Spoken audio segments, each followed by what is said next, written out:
You know, I didn't think they could do it. Like, really. In my head, there was no way that Garten of Banban could get any worse than it already was. But here we are, just shy of 2 months since the launch of the first game, and somehow, Garten of Banban 2 is even worse than the first game. Okay. Okay, what? Is that Opila Bird? Oh! Oh my god! What? In here? What? Who? What? What? Who? Banbalina! Oh, thank god. Oh my god! She clipped through the Okay. top! I genuinely didn't think it was possible. Garten of Banban 1 was already a shallow, uninspired, almost satirical look at the dire state of indie horror currently. But somehow, some way, they did it. I was also kind of looking forward to this game as well. Not in an unironic sense, god no. But ironically, the first game was really funny, and it was entertaining to just mess around with the different crazy things in the environment, or do dumb challenges to push the limits of the game. Obviously, Banban 1 being completely free and beatable in like 5 minutes also helped here. But no, Garten of Banban 2 is one of the most blatant cash grabs of a game I have ever played. And it genuinely turned my mind into mush by the end of my 1 hour and 30 minutes of playtime. In theory, a lot from the first game is improved on. The environments are better for the most part, there's a decent variety to the set pieces and monsters you run into, but that's kind of where the improvements end. This game is an absolute slog to play, and, in my opinion, feels as if it was deliberately designed to waste as much of the player's time as humanly possible. My first video wasn't really about the contents of Garten of Banban 1, and instead, more about everything that happened around the release of the game. But this time, that's not gonna be the case. Now, it's still not really worth looking at from start to finish, but I do want to talk about the actual game this time. So today, I'm going to be channeling my inner WatchMojo.com and talking about everything I dislike about Banban 2 in a bit of a list format. Is it kinda lazy? Sure. But so is this entire game, so I feel like it's pretty on brand. So yeah, no more messing around. Here are my reasons why I think Garten of Banban 2 is even worse than the original game.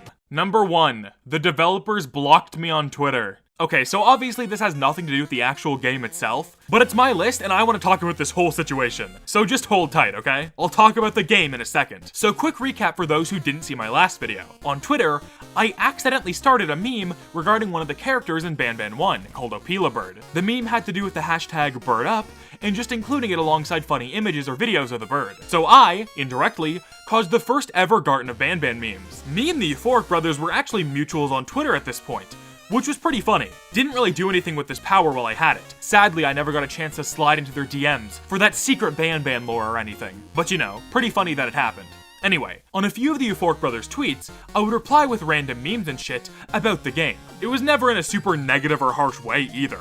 I was just trying to lightly joke with them, and I thought they were cool with it. They did follow me after all. But one day, one fateful day, when they announced information regarding the Garten of Banban mobile port, I replied with an image of a leapster that had Garten of Banban photoshopped on it. I guess whichever brother was on the account that day had enough of my shenanigans, and sadly, I was blocked by the Euphoric brothers.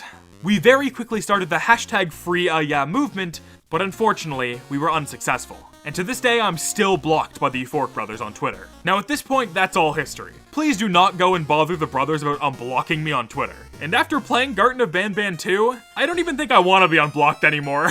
Number 2, the drone puzzles still suck ass. The drone is the main gimmick of Garten of Banban, and from the very start, I thought it was a neat idea with a genuinely abysmal execution. For those of you who aren't aware, the drone in Banban is very similar to the grab pack from Poppy Playtime. In Poppy Playtime, you use the grab pack to do puzzles and hit different buttons to progress through the game. And while not everything relating to the grab pack is the best, I still think it's a pretty neat and fun gimmick, with some interesting puzzles to back it up as well. It's also just really satisfying to use. And if the second chapter of Poppy having a different grab pack gimmick means anything, it probably won't get stale as the chapters continue to come out. The drone is like if you took the grab pack from Poppy Playtime, made it float and have the ability to go anywhere, covered it in an entire jar of molasses, and called it a day. The drone and the grab pack are pretty much used for identical reasons, but while the grab pack is quick and efficient, the drone is slow and takes ages to actually do anything with it. The worst part here is that the potential of having a drone for a gameplay mechanic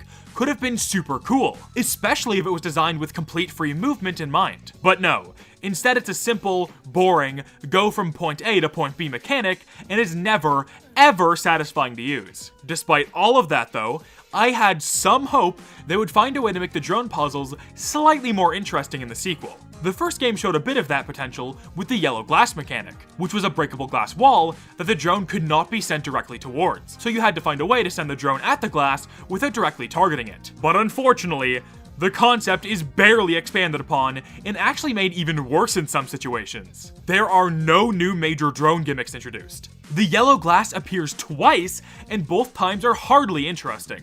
And the one time something kind of cool is done with the drone, it's essentially the same thing you do every other time with the drone anyway. What I'm referring to is the part of the game where you need to send your drone to hit a huge eyeball, so you can extract some green goop from this giant Captain Fiddles. And while it's a neat use of the mechanic, having it actually hit something as part of a larger puzzle instead of just a random ass button, at the end of the day, you're still just making the drone go from point A to point B. The absolute worst part about the drone puzzles in Banban 2 are these sections where you need to hit 3 or even 4 buttons in a row to open a single door or progress through a section.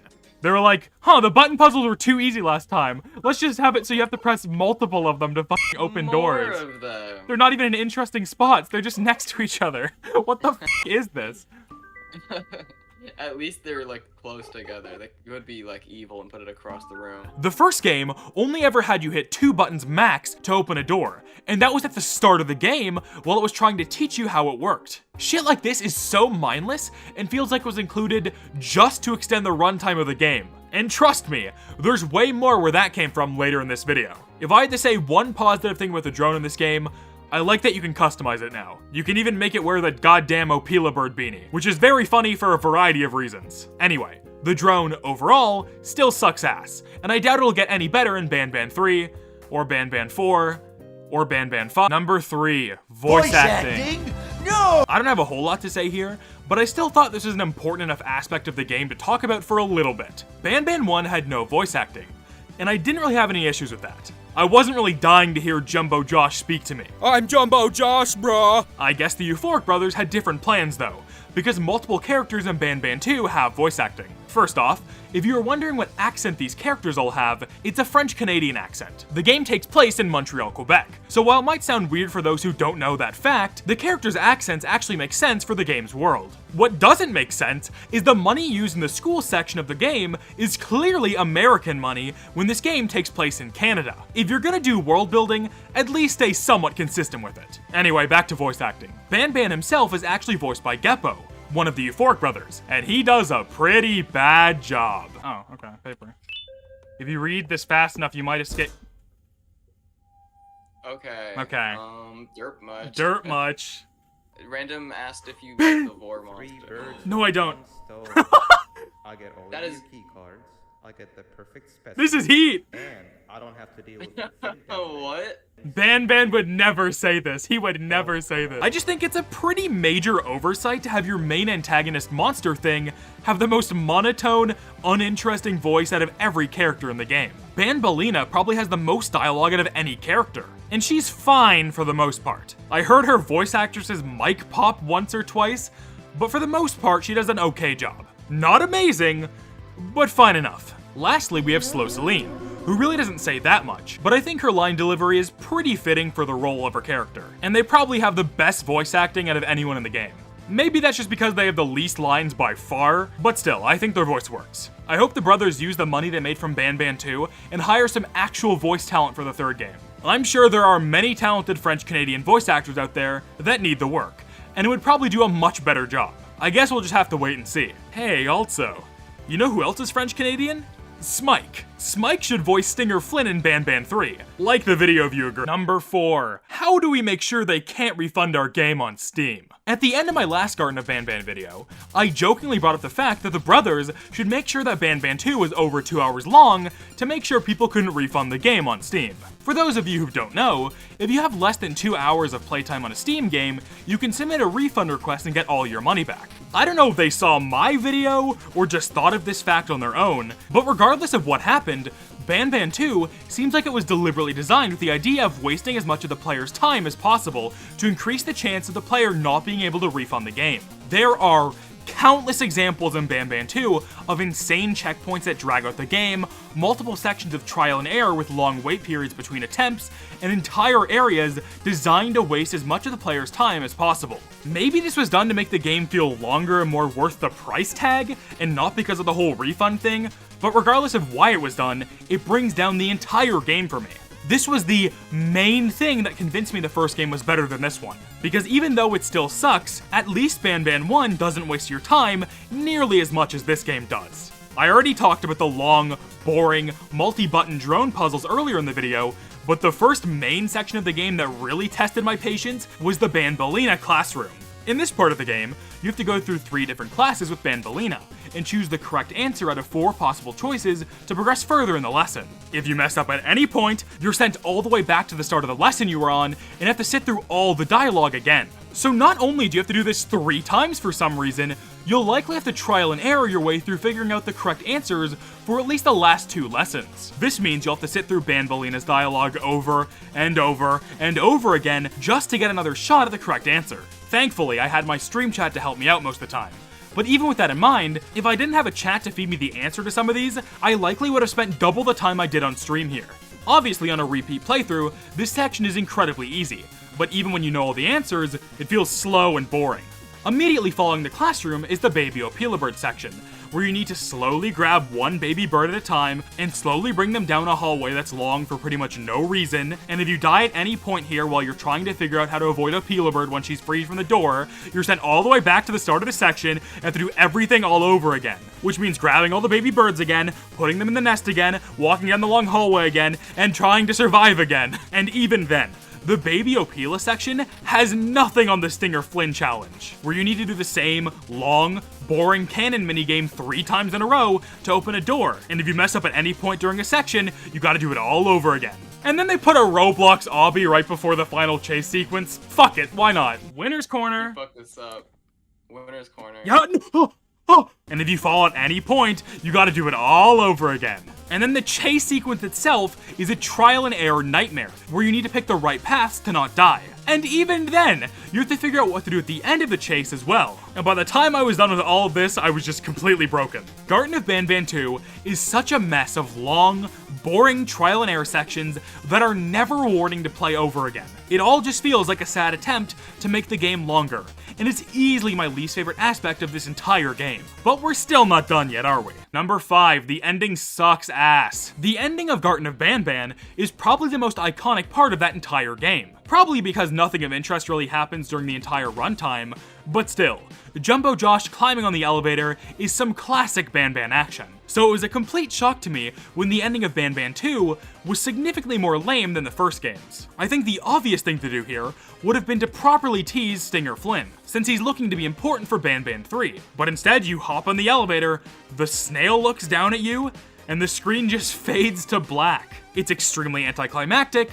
I didn't even notice the snail until I played the game again, and it was pointed out to me, and overall, it's just a really poor ending to the game. You could argue that the chase sequence makes up for the shitty ending, but Jumbo Josh climbing on the elevator will forever be a more memorable moment than that actual snooze fest of a chase. Jumbo Josh bros stay winning. Come and sit on my lap, bruh. I'm Jumbo Josh, bruh. Number 6, how does this game run? This is where I drop any level of structure or professionalism, quote unquote, this video may have had before. Because how the fuck does this video game even run? How did the Euphoric brothers even work with these 3D models without their entire PC catching on fire? Okay, for context here. The person who makes the thumbnail renders for my Banban videos is ML Spence, or Spencer. Now Spencer's pretty well versed when it comes to 3D models and 3D character animation. So with the release of both this game and the previous Banban game, he's been extracting the models to look at them himself. And they are actually terrible. Not in a, wow, these look really ugly sense, because yeah, of course they look ugly. What I'm specifically referring to is how these models were made. I'm not gonna pretend I know anything about 3D models, but what I will say is that Banban should not have a higher poly count than the Ink Demon from Bendy and the Ink Machine. How does this game run? Actually, it gets worse somehow. Nabnab, the weird blue spider thing, is a raw 3D model sculpt with zero optimization worked on it at all. The billion polygon spider is real. This shit should be unacceptable in a paid release of a video game. I have a really good computer. I don't even want to see how this game runs on an average laptop. Somehow, it gets even worse as well. You know the remote you hold onto for the entire game? You want to see what it looks like when viewing its polygons in Blender? I have no words. I have no words. Listen, maybe making a video game with a hint of soul or passion in it is really hard. I don't know. But guys, if you even only fix one thing in Banban 3, fix your goddamn models. This is actually unacceptable. Number 7, this game costs money. And my final point, this is a $5 US game. I had more fun with Banban 1 and that game is free. Save your money and buy a better game like Pizza Tower. For the love of God, please. We're already far too late to make this game unsuccessful. Everyone's gonna cover it regardless at this point. But the best thing you can all do is vote with your wallet. That's really all I gotta say here. I guess I'll see you all in 2 months when Banban 3 comes out. And then another 2 months when Banban 4 comes out. I'm just joking, but sadly this will probably be what actually happens. God damn it. Anyway, I've been yeah, and I'll see you all next time.